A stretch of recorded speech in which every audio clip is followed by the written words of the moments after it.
पवन सिंह जी के लिए ही इन्होंने चुनाव के समय कहा था कि पवन सिंह जी का समाज हमको वोट ही नहीं देता है, इनको आने से कोई फर्क नहीं पड़ेगा। हमारे ही चुनाव में न कहे थे कि हमारी विचारधारा को देश की जनता समझती है।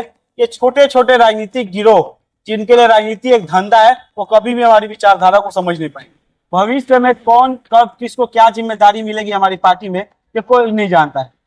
कोई जानता था कि हमारे नितिन नवीन जी पार्टी के राष्ट्रीय अध्यक्ष बनेंगे, राज्यसभा जाएंगे, और हमारी पार्टी में किसको क्या कब मिलेगा ये हमारी कार्यकर्ता और हमारा नेतृत्व तय करेगा। विपक्ष वालों को बेचैन नहीं होना, वो अपना पहले द्वार देखे, हमारे घर में झांकने से पहले। हमारी पार्टी है, हमारा गठबंधन है भाई, हम तय करेंगे कैसे कौन सा कार्यकर्ता कहाँ जाएगा नहीं जाएगा। विपक्ष वालों को क्या जरूरी हमारे यहाँ।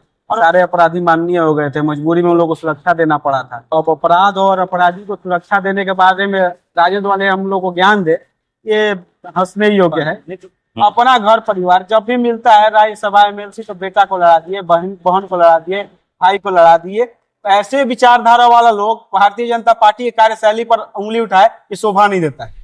पवन सिंह को एमएलसी बनाया गया है, उस पे यहाँ के जो पूर्व विधायक हैं राहुल तिवारी, वो कह रहे हैं कि उनका डिमोशन किया गया है। वो तो लोकसभा जाने वाले व्यक्ति हैं, उनका जो ओहदा है कि राजनीति जो है जन सेवा के लिए है, राष्ट्र सेवा के लिए है, देश सेवा के लिए है।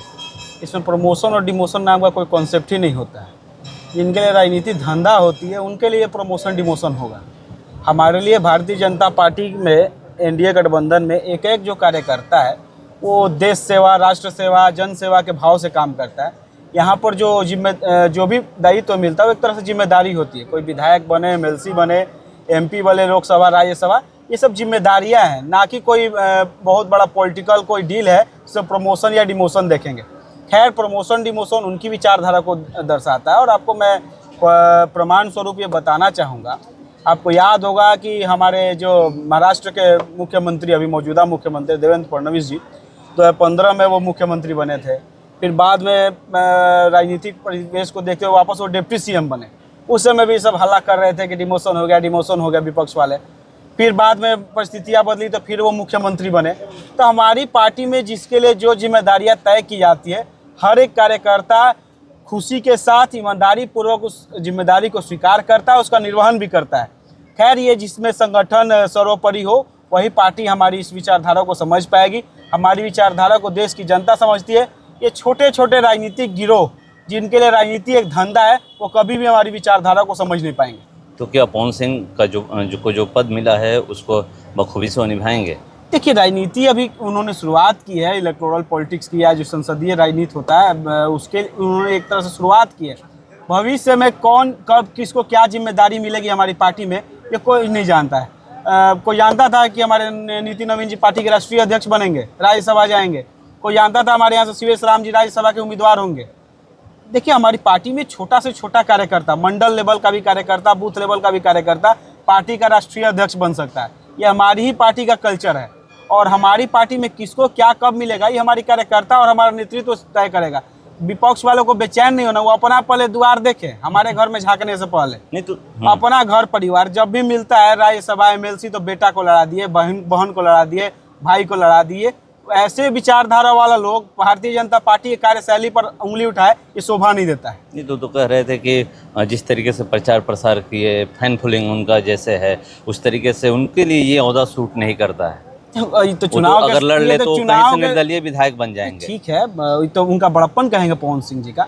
और पवन सिंह जी के लिए ही इन्होंने चुनाव के समय कहा था कि पवन सिंह जी का समाज हमको वोट ही नहीं देता है, इनको आने से कोई फर्क नहीं पड़ेगा। हमारे ही चुनाव में न कहे थे। ऐसे लोग कब क्या कहेंगे नहीं कहेंगे, उससे ज़्यादा ध्यान नहीं देना। ये लोग विचलित हो रहे हैं। कैसे कैसे अलग अलग क्षेत्रों के जो सब प्रतिष्ठित व्यक्ति हैं, खेल के क्षेत्र के हो, कला के क्षेत्र के हो, अन्य क्षेत्रों के लोग कैसी हमारी पार्टी के विचारधारा के साथ जुड़ रहे हैं, ये लोग इन सब चीज़ों को ये विपक्ष वाले डाइजेस्ट नहीं कर पा रहे, इसीलिए तरह तरह का नरगल बयानबाजी कर रहे हैं। और हमारी पार्टी है, हमारा गठबंधन है भाई, हम तय करेंगे कैसे कौन सा कार्यकर्ता कहाँ जाएगा नहीं जाएगा। विपक्ष वालों को क्या जरूरी है हमारे यहाँ। और उनके यहाँ जो कार्यकर्ता जाते हैं तो किस काबिलियत पर गए थे। सब अपना झांके, पहले अपना घर परिवार संभाले। हमारे यहाँ संगठन सर्वोपरि है।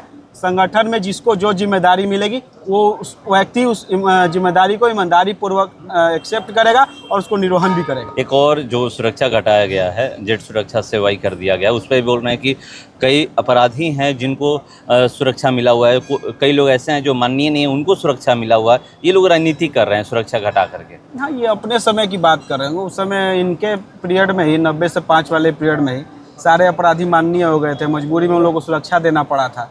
और ये अब अपराध और अपराधी को सुरक्षा देने के बारे में राजद वाले हम लोग को ज्ञान दे, ये हंसने योग्य है। फिर बहुत ज़्यादा हम लोग टीका टिप्पणी नहीं कर सकते। और प्रदेश जो है वो कानून व्यवस्था के अनुसार चलेगा। प्रदेश में कानून का राज रहेगा, किसी का डिक्टेटरशिप चलने वाला नहीं है। लोकतांत्रिक प्रदेश है, लोकतांत्रिक देश है। इसमें न्याय संगत जो चीज़ें होंगी वही होगा।